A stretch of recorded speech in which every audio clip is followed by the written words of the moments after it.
Hello जय हिंद बच्चों, आप सभी लोगों का स्वागत है शिक्षा कैरियर इंस्टीट्यूट के इस ऑनलाइन प्लेटफॉर्म में। मुझे पता है कि आप लोग थोड़े नाराज़ होंगे क्योंकि हिस्ट्री की जो क्लासेस थी वो 2-3 दिनों से अपलोड नहीं हो रही थी, क्योंकि कुछ निजी कारण थे मेरे। इस कारण से मैं वीडियोस अपलोड नहीं कर पा रहा था, थोड़ा समय का हेरफेर हो गया था। लेकिन आज से आप लोगों की क्लास कंटिन्यूसली अपलोड हो जाएगी, ठीक है। टेंशन मत लीजिए। मुझे उम्मीद है कि आप लोगों को मैंने जो क्लास करवाई थी, जो मैंने आप लोगों को पढ़ाया था, वो आप लोग रिवीजन कर रहे होंगे। और उसी से रिलेटेड, जैसे कि अभी तक हम लोग थोड़ा रिकॉल करने की कोशिश करें, तो हम लोगों ने बंगाल के नवाब, पलासी युद्ध, बक्सर युद्ध, ठीक है, आपको तीनों कर्नाटक युद्ध, ये सारी चीज़ें हम लोगों ने कवर कर ली थी, ठीक है। और आज जो है हम उनसे संबंधित जो भी इंपॉर्टेंट एमसीक्यू बन सकते हैं हमारे एग्जाम के पॉइंट ऑफ व्यू से, हम उसे कंप्लीट करेंगे, ठीक है। चलिए, आज से आपकी क्लास रेगुलर चलेगी, ऑनलाइन ऑफलाइन सभी जगह रेगुलर चलेंगी, तो टेंशन लेने वाली कोई भी बात नहीं है, ठीक है। आज से हम अपनी पढ़ाई कंटिन्यू करते हैं। कॉपी कलम निकाल लीजिए, साथ में आंसर देते हुए चलेंगे।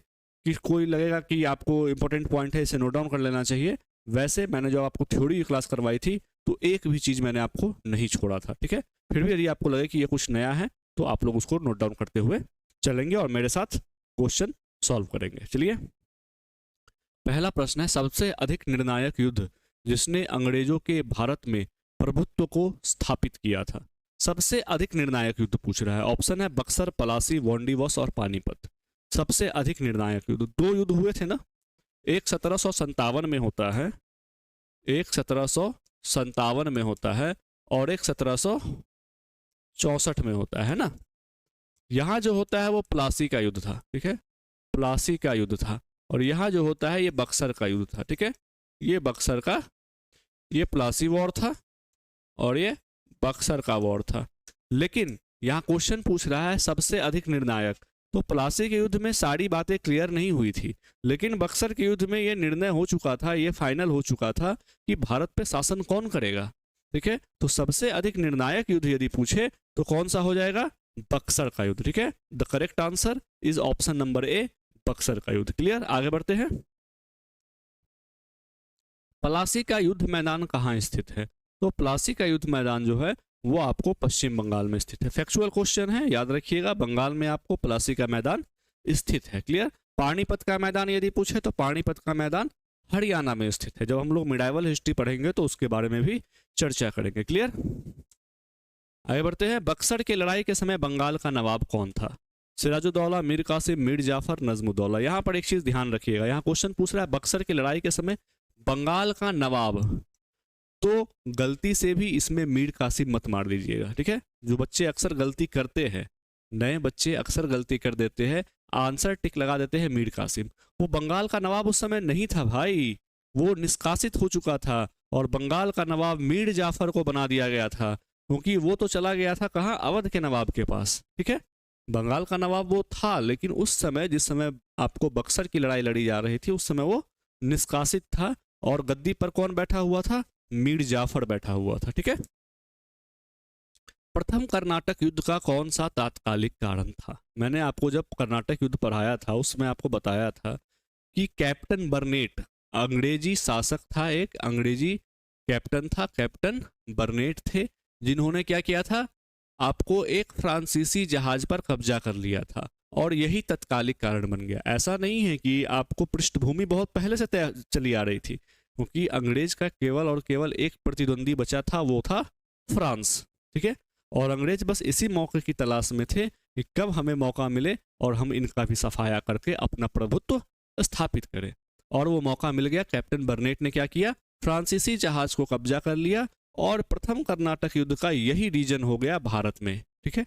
नहीं तो यूरोप में तो आपको कब से युद्ध चला आ रहा था, ठीक है। इंग्लैंड और फ्रांस के मध्य आपको सप्तवर्षीय युद्ध तो कब से चला आ रहा था, ऑस्ट्रिया के गद्दी के लिए युद्ध तो कब से चला आ रहा था, ठीक है। जब आप कर्नाटक वॉर पढ़ते हो तो इन चीजों को आप देखते हो। लेकिन भारत में जब युद्ध होता है तो तात्कालिक कारण क्या बन जाता है, अंग्रेजों द्वारा फ्रांसीसी जहाज का अधिग्रहण। और मैंने आपको उस अंग्रेजी कैप्टन का नाम बताया था, कौन था, बर्नेट था, ठीक है। आगे बढ़ते हैं। कर्नाटक युद्ध किन किन के मध्य लड़ा गया, सिंपल क्वेश्चन है। अंग्रेज व फ्रांसीसी के मध्य लड़ा गया। किसके मध्य लड़ा गया, अंग्रेज व फ्रांसीसी के मध्य। एक्सला सापेल की संधि के संदर्भ में बताना है। हो सकते हैं जब आपके एग्जाम में क्वेश्चन टफ करने होते हैं, और अक्सर 2-4 क्वेश्चन आपको स्टेटमेंट वाइज मिल ही जाएंगे किसी भी एग्जाम में। वनडे एग्जाम में आपको इस तरह के 2-4 क्वेश्चन, आप बिहार ऐसा ही भी देने जाओगे ना, तो आपको ऐसे 2-4 क्वेश्चन मिल जाएंगे। तो इनको देख के घबराना नहीं है। यदि आपने थ्योरी की पढ़ाई सही से की है तो ऐसे क्वेश्चन को भी आप चुटकियों में हल कर दोगे। आओ देखते हैं। एक्सला सापेल की संधि पूछ रहा है। आप सभी लोगों को पता है कि प्रथम कर्नाटक युद्ध की समाप्ति एक्सला सापेल की संधि से हुई थी, दूसरे की समाप्ति पौंडीचेरी और तीसरे की समाप्ति पेरिस के संधि से हुई थी। तो एक्सला सापेल की संधि 1748 में होती है। उसके बारे में सही उत्तर चुनना है और अपना आंसर देना है। तो प्रथम कर्नाटक युद्ध की समाप्ति हुई थी, बिल्कुल हुई थी। तो हमारा स्टेटमेंट नंबर 1 सही है। जैसे ही हमारा स्टेटमेंट नंबर 1 सही होता है, ऑप्शन बी और ऑप्शन डी तो पहले ही हट जाता है। तो हमारे पास तो मात्र 2 ऑप्शन बचे, चीजें और आसान हो गई। अंग्रेजों को मद्रास पुनः प्राप्त हुआ, बिल्कुल प्राप्त हुआ, हम लोगों ने पढ़ा भी है। तो अंग्रेजों को मद्रास पुनः प्राप्त हुआ, दोनों स्टेटमेंट सही है। तो हम ऑप्शन नंबर सी आराम से लगा लेंगे। तो इसमें क्या होता है ना, आपको एलिमिनेशन मेथड भी काम आता है। हमने एक ऑप्शन सॉल्व किया और 2 ऑप्शन हटा दिए। एक स्टेटमेंट जैसे हम लोगों ने करेक्ट किया, उसके बारे में आंसर दिया कि सही है या गलत, 2 ऑप्शन हमारे खुद ब खुद हट गए। ठीक है, तो आप ऐसे एग्जाम में इस एलिमिनेशन मेथड का प्रयोग कर सकते हो। ठीक है, एक और क्वेश्चन है स्टेटमेंट वाला ही, देखिए क्या ये भी टफ है या ये भी आसान है। भारत में अंग्रेजों की सफलता तथा फ्रांसीसियों की असफलता के कारण के संदर्भ में बताना है। अंग्रेजों को सफलता क्यों मिली और फ्रांसीसियों को असफलता क्यों मिली, इसके बारे में आपको बताना है।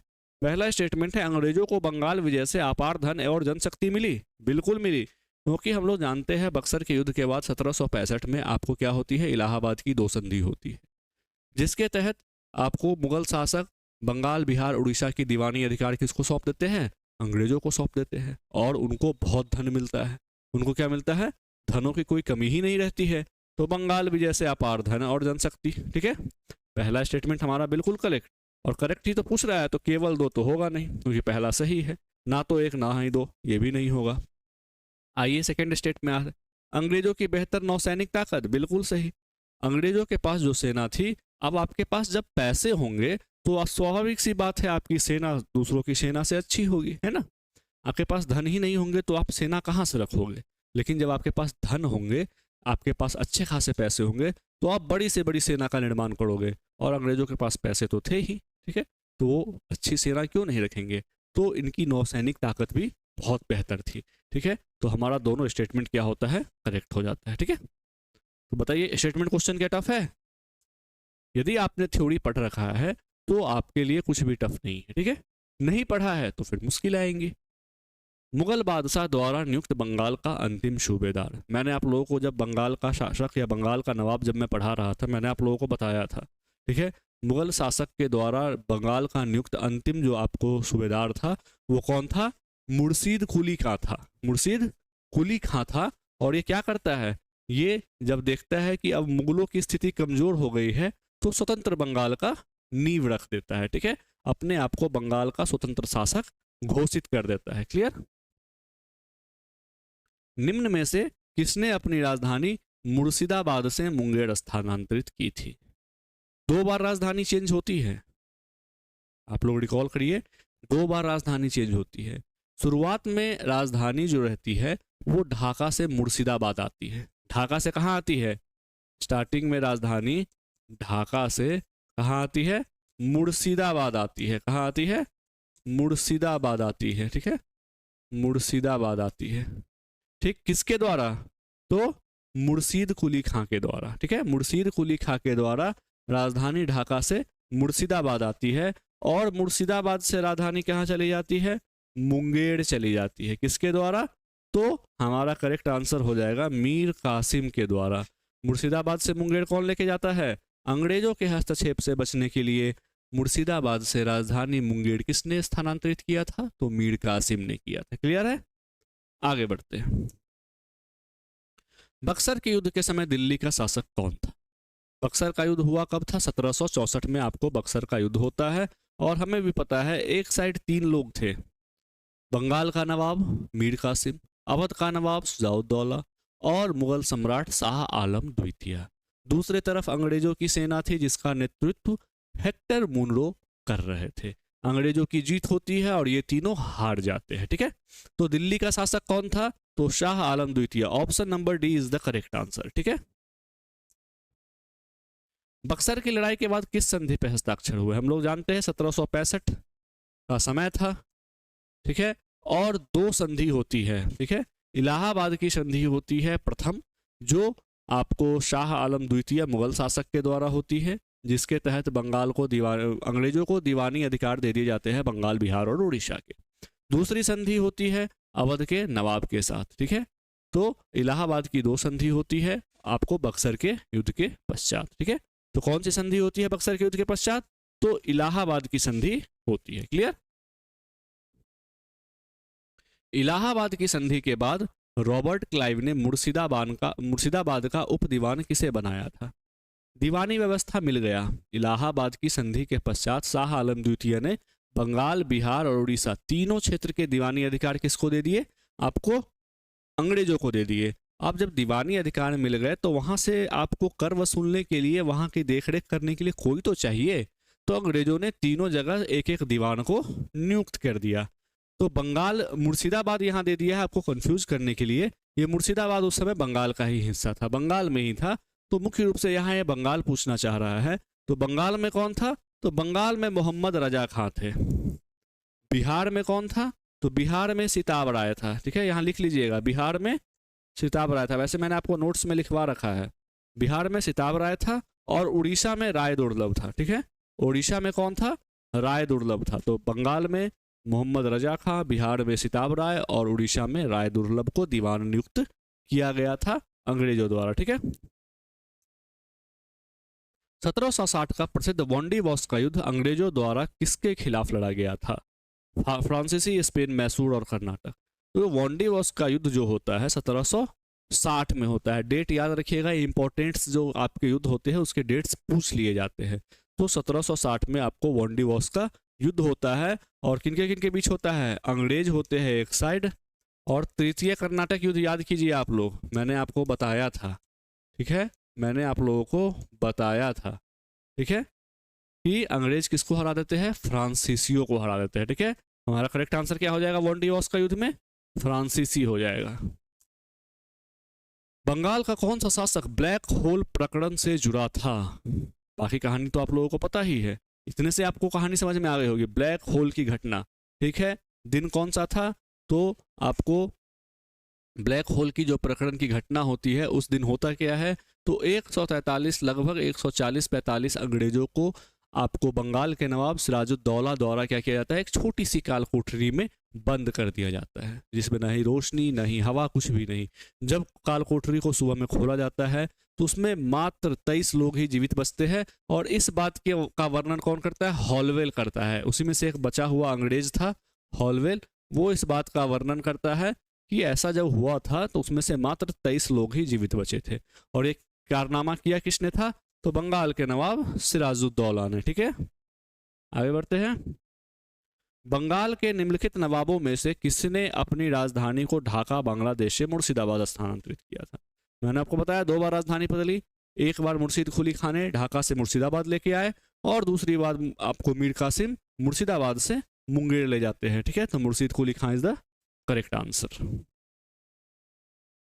भारत में ब्रिटिश साम्राज्य का संस्थापक, तो भारत में जो ब्रिटिश साम्राज्य का संस्थापक हम कहते हैं वो हम लोग रॉबर्ट क्लाइव को कहते हैं। ठीक है, क्योंकि प्लासी का युद्ध, बक्सर के युद्ध के बाद जो आपको संधि हुई उसके लिए सारे, जब फ्रांसीसी जीत रहे थे तो कूटनीतिक, जब हम लोगों ने आपको पढ़ाया कूटनीति के माध्यम से, ठीक है, युद्ध कौशल के माध्यम से इसने फ्रांसीसियों को घुटने पर ला दिया था। तो हम लोग कह सकते हैं कि अंग्रेजों की जो नींव डाली थी भारत में वो रॉबर्ट क्लाइव ने ही डाली थी। इसे ही स्वर्ग से उत्पन्न सेनानायक भी कहा जाता है। क्या कहा जाता है? स्वर्ग से उत्पन्न सेनानायक किसे कहा जाता है? रॉबर्ट क्लाइव को कहा जाता है। ठीक है, यदि आपने नहीं लिखा है तो कहीं लिख लीजिए।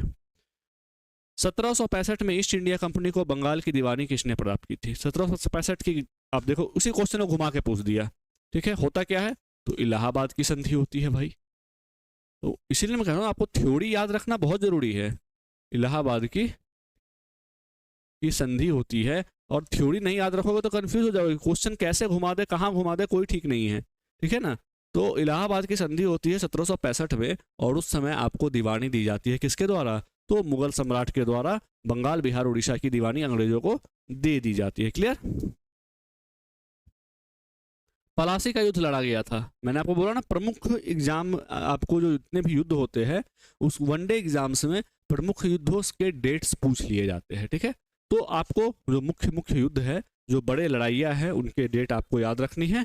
जैसे पलासी का युद्ध 23 जून 1757 को लड़ा गया था। कब लड़ा गया था? 23 जून 1757 को। आप ईयर भी याद रखेंगे तो आपका काम चल जाएगा, ठीक है? 23 जून 1757। जितने भी आपको इंपॉर्टेंट प्रश्न हो सकते थे, ठीक है, मैंने आपको बता दिए, ठीक है? तो आज का सेशन हम लोग यहीं ख़त्म करते हैं। आप लोग इसको प्रैक्टिस कीजिए, यही जहाँ भी आपको इन टॉपिक से प्रश्न मिले आप उसे बनाने की कोशिश कीजिए। प्रश्न अवश्य ही बनेंगे, ठीक है? कल हम लोग मैसूर, सिख और मराठा, अब यही 3 बचे हैं जिनका आपको संघर्ष चलेगा अंग्रेजों से। ये तीनों टॉपिक कंप्लीट करेंगे और फिर अंग्रेजों की आगे की प्रशासनिक व्यवस्थाओं को देखेंगे, ठीक है? तब तक के लिए रिवीजन करते रहिए। धन्यवाद।